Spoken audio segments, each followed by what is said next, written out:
Failing started about 10, maybe 15 years ago.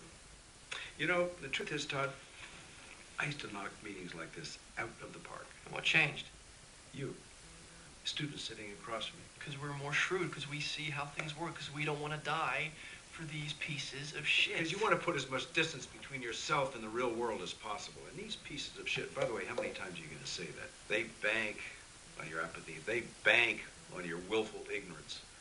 They plan strategies around it. They try to figure out how much they can get away with because of it. So blame me for it all. Blame me, because I might just want to live the good life, because I can, because I'm smart enough to.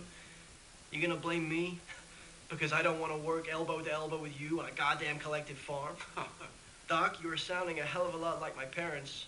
They're always harping on how they're giving me a better life than they ever had. And then they resent the shit out of me because I got the nerve to enjoy it. Todd, what good is a $90,000 Benz? There's not only not enough gas in the tank, but the streets and the highways are decaying to the point of becoming third world. If all your rants about Congress and politics are true, Todd, if things are really bad as you say they are, when thousands of American troops are dead and more are dying every day, probably as we speak, you tell me, how can you enjoy the good life?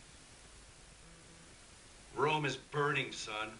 And the problem is not with the people that started this. They're past irredeemable. The problem is with us, all of us, who do nothing, who just fiddle, who try to maneuver around the edges of the flame. And I'll tell you something, there are people out there, day to day, all over the world that are fighting to make things better. You think it's better to have tried and failed than failing to try, right? Yeah. But what is the difference if you end up in the same place?